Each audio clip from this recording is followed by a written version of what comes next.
नमस्कार। नमस्कार, आपका स्वागत है मेरे नए channel labour law and HR by N K Prasad पर। आज मेरे साथ उपस्थित हैं मेरी सहयोगी मोना। सर, जैसा आपने अपने इंट्रोडक्टरी वीडियो में कहा था कि आप प्रोविडेंट फंड एक्ट से आरंभ करेंगे, तो कृपया आज आप इस एक्ट के बारे में विस्तार से बताइए। चलिए आज हम आरंभ करते हैं प्रोविडेंट फंड एक्ट से। प्रोविडेंट फंड एक बहुत ही कल्याणकारी, लाभप्रद सामाजिक सुरक्षा प्रदान करने वाला स्कीम है, जो सेवानिवृत्ति पर कर्मचारी को फाइनेंशियल स्टेबिलिटी देता है। पीएफ एक्ट सभी कर्मचारियों को 58 वर्ष की आयु पूर्ण करने पर या कामगार की मृत्यु होने पर या अस्थायी और पूर्ण अपंगता होने पर कामगार को उसके परिवार को प्रोविडेंट फंड धनराशि, प्रति माह पेंशन एवं इंश्योरेंस की धनराशि देता है। तीनों योजनाओं का लाभ कैसे मिलेगा हम आगे चर्चा करेंगे। मेरा प्रयास रहेगा कि मैं छोटे छोटे वीडियो के माध्यम से आपके पास अधिकतम जानकारी पहुंचा सकूं।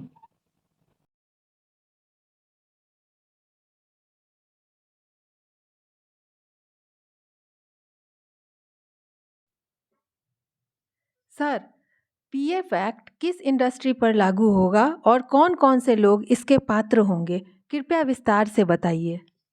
भविष्य निधि योजना उन सभी फैक्ट्रियों, कारखानों या प्रतिष्ठानों में लागू होता है जिसमें 20 या इससे अधिक कर्मचारी कार्य करते हैं। अगर किसी एक वर्ष के अंदर किसी एक भी दिन 20 या इससे अधिक कर्मचारी कार्य करते हैं, तब भी पीएफ एक्ट वहां लागू होता है। साथ ही उस फैक्ट्री या प्रतिष्ठान में कोई कॉन्ट्रैक्टर या सब कॉन्ट्रैक्टर कार्य करता है और जिसके अंतर्गत अगर एक भी कर्मचारी कार्य करता है, तो उन पर भी पीएफ एक्ट लागू होता है। कामगार को अपनी पीएफ अकाउंट खोलना होगा, जो ऑनलाइन ईपीएफओ के पोर्टल पर जाकर खोल सकते हैं। और अगर पहले से अकाउंट है, जिसे यूनिवर्सल अकाउंट नंबर कहते हैं, तो एम्प्लॉयर उस नंबर को रजिस्टर कर कंट्रीब्यूशन उसके अकाउंट में ईपीएफओ के पास जमा करेंगे। एम्प्लॉय पर पीएफ का कवरेज ड्यूटी ज्वाइन करने के प्रथम दिन से ही लागू होगा। कर्मचारी अस्थायी हो या अस्थायी हो या कैजुअल कर्मचारी हो, उनको पीएफ एक्ट का कवरेज मिलेगा। सर, प्रोविडेंट फंड एक्ट में कौन-कौन सी योजनाएं हैं? प्रोविडेंट फंड एक्ट के अंतर्गत 3 योजनाएं हैं। पहला है भविष्य निधि योजना। इसके अंतर्गत जब कर्मचारी का एज 58 वर्ष का होता है, तब उसे एकमुश्त पीएफ का धनराशि ब्याज के साथ मिलता है। वर्तमान में ब्याज दर 8.15% है और भगवान न करे कुछ ऐसा हो, परंतु कर्मचारी की मृत्यु होने पर उनके परिवार को यह राशि मिलती है। दूसरी योजना है पेंशन की, अर्थात एम्प्लॉयज पेंशन स्कीम। इसके अंतर्गत कर्मचारी को पेंशन मिलता है और कर्मचारी की मृत्यु होने पर उनके परिवार को प्रत्येक माह जीवन भर पेंशन मिलता है।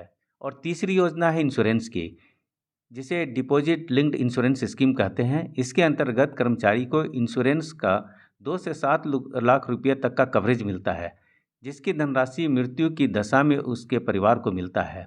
हम तीनों स्कीमों पर अलग अलग वीडियो के माध्यम से बातें करेंगे और आज हम आरंभ करेंगे प्रोविडेंट फंड से। सर, प्रोविडेंट फंड योजना में एम्प्लॉयर और कर्मचारी कितना अंशदान देंगे और कौन और कहां उस धनराशि को डिपॉजिट करेंगे? फैक्ट्री या इस्टेब्लिशमेंट को ईपीएफओ में, जो भारत सरकार का एक संगठन है, उसमें एम्प्लाई को अपने फैक्ट्री या इस्टेब्लिशमेंट को रजिस्टर करना होगा।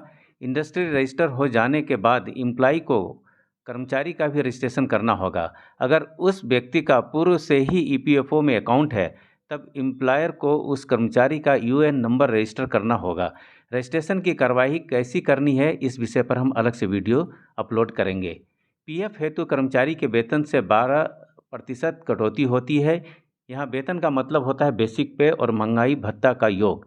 इतनी धनराशि नियोक्ता द्वारा अंशदान दिया जाता है। इसी अंशदान पर पेंशन और इंश्योरेंस का भी कवरेज मिलता है कर्मचारी को।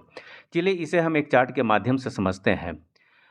मान लीजिए किसी कर्मचारी का वेतन 14,000 रुपीज़ है, तो उसका 12% होता है 1,680 रुपये। ईपीएस में जाएगा 8.33% अर्थात 1166 रुपये और पीएफ में जाएगा 3.67% अर्थात 514 रुपये। इतनी धनराशि 1,680 रुपये एम्प्लॉयर इसके अकाउंट में डालेंगे। मान लीजिए किसी कर्मचारी का वेतन अगर 15,000 है, तो उसका 12% होगा 1800 रुपये। इसका 8.33% अर्थात 1250 रुपये जाएगा पेंशन अकाउंट में और 3.67% जाएगा उसके पीएफ अकाउंट में, और इतनी धनराशि 1800 रुपये एम्प्लॉयर भी इनके खाते में जमा करेंगे। मान लीजिए किसी कर्मचारी का वेतन 20,000 रुपये है अर्थात 15,000 से ज़्यादा, तब भी उसका वेतन 15,000 ही माना जाएगा। इस 15,000 पर उसकी पीएफ की कटौती होगी 12% अर्थात 1800 रुपये। ईपीएस में 8.33% जाएगा 1250 रुपये, पीएफ में 3.67% जाएगा 550 रुपये, और इतनी धनराशि 1800 रुपये एम्प्लॉयर भी इनके खाते में जमा करेंगे। ये दोनों अंशदान कर्मचारी का और एम्प्लॉयर का प्रत्येक माह के समाप्ति पर अगले 15 दिनों के अंदर नियोक्ता को आवश्यक रूप से ईपीएफओ में कर्मचारी के भविष्य निधि खाते में जमा करना पड़ता है। अगर नियोक्ता अंशदान या अन्य कोई राशि समय से ईपीएफओ में ट्रांसफ़र नहीं करते हैं तो ईपीएफओ उसकी वसूली दंड के साथ कर सकती है। अच्छा सर, अगर कोई नियोक्ता निर्धारित समय के अंदर अंशदान या कोई भी राशि जमा नहीं करता है, तो इस संबंध में भविष्य निधि अधिनियम क्या कहता है? इसके अंतर्गत 2 महीने से कम का विलंब होने पर 5% की पेनाल्टी लगती है। 2 माह और 4 माह से कम का विलंब होने पर 10% की, 4 माह और 6 माह से कम पर 15% की, और 6 माह और इससे ज़्यादा के विलंब होने पर 25% के दर से पेनल्टी का प्राविधान है। एम्प्लॉयर, कॉन्ट्रैक्टर, सब कॉन्ट्रैक्टर इत्यादि से भी अनुरोध है कि पीएफ एक्ट की पात्रता बनने पर वे अवश्य ईपीएफओ में अपना रजिस्ट्रेशन करवाएं, समय पर अंशदान ईपीएफओ में जमा करें ताकि भविष्य में कोई प्रॉब्लम ना हो। अगर आपके पास कोई प्रश्न है तो कृपया कमेंट बॉक्स में पूछ सकते हैं या डिस्क्रिप्शन में दिए गए ईमेल आईडी पर पूछ सकते हैं। तो मिलते हैं आपसे हमारे अगले वीडियो में। धन्यवाद। जय हिंद।